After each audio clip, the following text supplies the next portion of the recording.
얼마 전에 제가 넥슨 게임을 원작으로 두는 애니메이션을 했었죠. 근데 거기서 던전 앤 파이터와 메이플 스토리 애니메이션을 소개할 때 제가 이 애니는 한일 합작 애니메이션입니다. 애니메이션도 앞서 말한 슬래버 파티와 더불어 한일 합작 애니메이션으로 라고 말했죠. 근데 그때 말했던 한일 합작으로 만들어진 애니메이션이라는 주제가 달빛 천사 영상 만들다가 갑자기 생각나서 약간 의식의 흐름이긴 한데, 그 주제로 중간에 몇 번 검색해보니 생각보다 한일뿐만이 아닌 여러 나라와 합작한 애니메이션들이 많더라고요. 그래서 오늘은 여러 나라가 합작해서 만든 다국 합작 애니메이션에 대해 씹으려보겠습니다.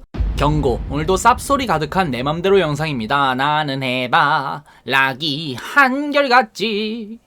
다국 합작 애니메이션, 말 그대로 여러 나라가 외주를 주든 합작을 하든 해서 만들어진 애니메이션으로 쉽게 말하면 대충 다른 나라끼리 모둠 활동, 팀플 같은 거에서 결과물을 낸다고 생각하시면 됩니다. 어쨌든 그런 다른 나라와 협업이라는 대형 프로젝트라는 생각 때문에 있어봤자 10개 남짓이라고 생각하시겠지만 다국 합작 애니메이션은 생각보다 많은데요. 가장 최신으로는 바로 다가오는 2분기에 방영 예정인 방패용사 성공남 2기가 한일 합작이고, 전에 말했던 게임을 원작으로 했던 메이플과 던파에 더해 포트리스와 카당 믹스마스터 같은 애니메이션도 한일 합작이죠. 거기에 저보다 더 나이 있으신 형한 은나들의 추억의 만화인 몬타나 존스는 한국, 일본, 이탈리아 합작의 애니메이션입니다. 그뿐 아닌 저의 동년배의 영원한 추억의 띵작 카레이도 스타도, 그 밑에 세대의 주로링 동물탐정도, 그리고 그 밑에 세대인 프리티 모시기 시리즈도 모두 한일 공동 제작인 애니메이션입니다. 이처럼 우리가 별 생각 없이 봤던, 혹은 진짜 아직도 기억에 남을 정도로 띵작으로 봤던 애니메이션들이 알고 보면 다국 합작으로 만들어졌죠. 그리고 공동 제작 애니만 가능한 게 그 나라의 문화 차이를 반영한 작화 차이. 제일 유명한 예시가 다국 합작은 아니지만 몇몇 나라에 맞춰 뉴스 앵커역의 동물을 다르게 했던 주토피아와 앞서 말한 주로링 동물탐정에서 보여준 일본에서는 궁도부로,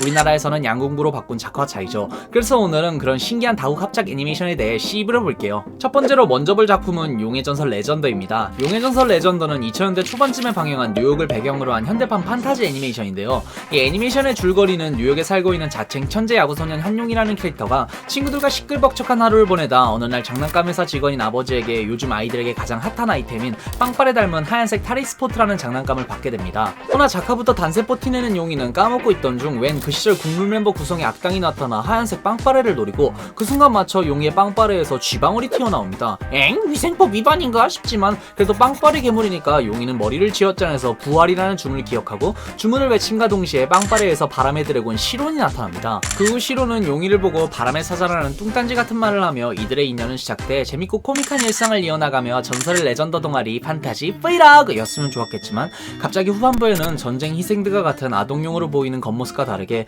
꽤 무겁고 어두운 주제를 담고 있어 그 시절 디지몬 테이머즈와 더불어 아동용의 탈을 쓴 어두운 작품이자 어른이 되고 봐야 오히려 더 재밌게 볼 수 있는 작품인 것 같은데요. 그래서 그런지 작년 12월에 용의 전설 레전더가 블루레이가 나왔고, 그에 맞춰 TV에서 작화 리마스터 버전이 방영하는 등 오히려 방영 당시보다 후대에 와서 조명받는 작품인데요. 어쨌든 그런 용의 전설 레전더는 우리에게 올림퍼스 가디언과 두근두근 비밀 친구를 만들어주고, 요즘에는 앞서 말한 그놈의 양자택일 나오는 프리티 시리즈를 만들었던 동우 애니메이션이라는 회사가 외주를 맡은 공동기획 느낌은 아니지만 엄연한 한일 합작 애니메이션입니다. 그리고 이런 한일 합작 애니메이션은 앞서 말한 주로링 동물탐정 같은 작화 차이를 보여주는데요. 때는 23화에서 코만도 바람의 드래곤으로 각성할 때, 그 전에 시로는 사춘기 왔는지 용에게 가출해서 란신이라는 검은 용에게 두드려 맞고 있습니다. 그리고 그날은 뉴욕의 브루클린 브릿지에서 불꽃놀이 행사가 진행 중이었죠. 그런 상황 용이는 시론에게 불꽃놀이를 같이 보자며 찾아옵니다.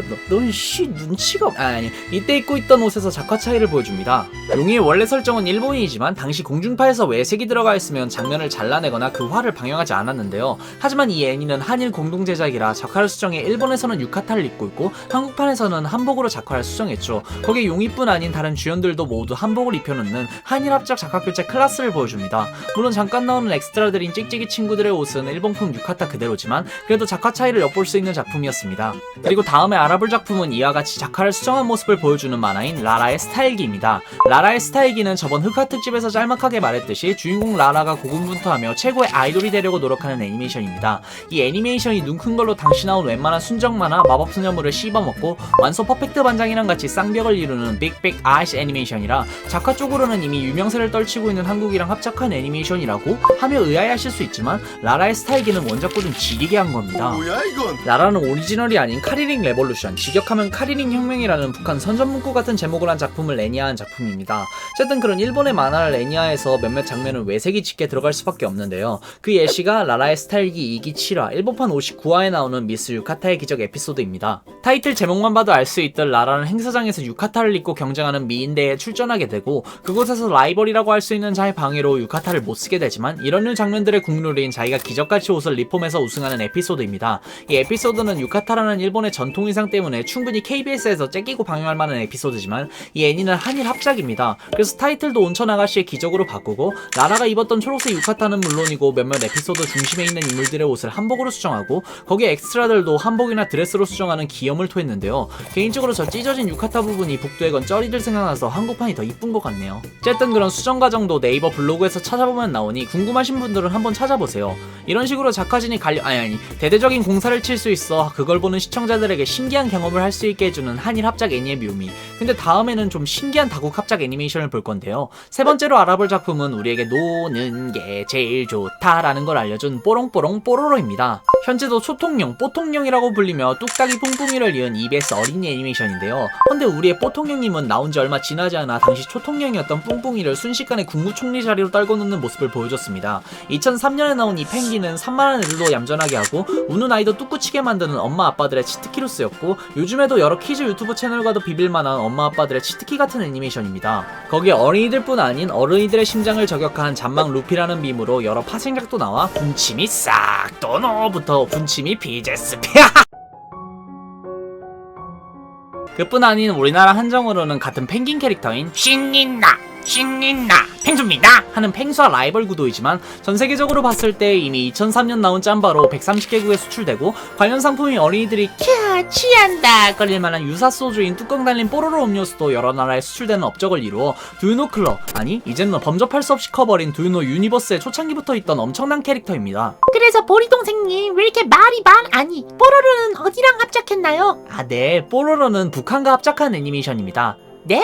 물론 모든 시즌은 아니고 시즌2까지 15편 정도를 북한의 삼천리 총회사라는 곳에서 캐릭터 움직임을 표현한 그래픽 작업을 함께 했다고 합니다. 저도 이 부분이 신기해서 관련 뉴스를 다 찾아봤는데 현재 뽀로로의 아버지라고 불리는 최종일 대표의 인터뷰에 따르면 북한은 생각보다 뛰어난 애니메이션 기술력을 보유하고 뽀로로를 만들 때 여러가지를 알려주면 그 기술의 습득력도 빨랐다고 하죠. 그도 그럴 게 몇몇 장면의 하청이긴 했어도 디즈니 라이온킹과 포카혼타스에도 참여했으니까요. 허나 언어 차이 때문에 만드는 과정에서 여러가지 트러블도 있었다고 하네요. 이런 식으로 신기한 조합으로 탄생한 뽀로로는 현재 전세계 아이들에게 웃음을 선사해주는 당당하게 K-딱지가 붙은 K-애니메이션이 되었습니다. 그리고 개인적으로 궁금한 거 있는데 요새 크롱 말할 수 있다는데 몇 화 나오나요? 아시는 분들 댓글 알려주세요. 자, 이제 오늘 주제의 마지막 애니메이션을 보면 오늘의 마지막 애니메이션은 미라큘러스 레이디버그와 블랙캣입니다. 속칭 레이디버그라고 불리는 이 애니메이션은 프랑스 파리를 배경으로 하는 히어로물로서 프랑스와 디펑 고등학교에 다니는 주인공 마리네트 디팽 챙이라는 캐릭터가 평범하게 학교를 다니며 학교에서는 친구와의 우정도 돈독하게 하고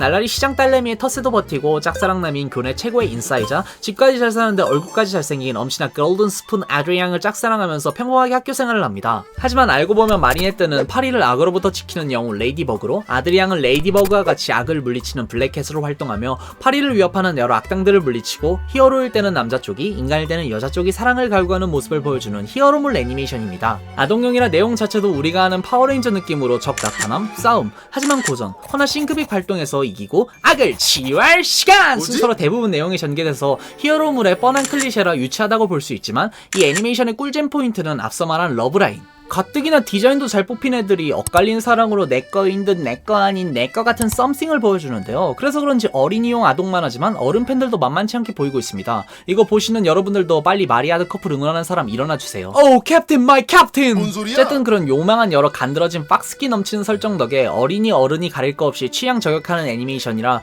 구글이나 유튜브 등 아무 곳이나 조금만 찾아봐도 팬들의 2차 창작이 많은 애니메이션이 됐습니다. 그리고 이 애니메이션은 한국의 SAMG, 줄여서 3G, 프랑스의 자크툰과 메소드, 일본의 토에이라는 3개국의 합작이라는 어마무시한 라인업을 보여주는 애니메이션입니다. 그뿐만 아니라 애니메이션 투자자로 EBS, SK 브로드밴드, 반다이의 디즈니까지 투자자로서 이름을 올렸는데요. 그래서 저도 이걸 처음 본 게 지금은 디즈니 플러스 때문에 없어진 디즈니 채널에서 봤어요. 그래서 그런지 매왕하다 제작비가 빵빵해서 레이디버그는 어린이용 만화를 떠나서 웬만한 3D 애니메이션 작화를 씹어먹는 엄청난 작화 상태를 보여줍니다. 그리고 이런 작화에 대한 재미있는 비하인드가 3D, 원래 레이디버그는 일본과 프랑스의 합작으로 기획돼서 2D 작화를 토대로 만들어진 컨셉 아트도 많이 보이고 심지어 PV도 있을 만큼 이미 거의 기획이 끝나 보이는데요. 하지만 중간에 우리나라의 삼지 엔터테인먼트가 투입돼 방향이 3D로 바뀌어서 지금 현재 3D 모습이 됐다고 하죠. 거기에 2D 시절 컨셉 아트를 보면 파워퍼프 걸이나 일본 순정 만화 빌라는 커다란 눈에 캐릭터 디자인도 조금씩 바뀌어 있는 모습도 보여주는데요. 컨셉 아트를 보면 마리네트가 눈 돌아가서 대시하지만 능력을 사용해 오히려 위협을 가하는 아드리앙의 싹수노란 모습도 엿볼 수 있어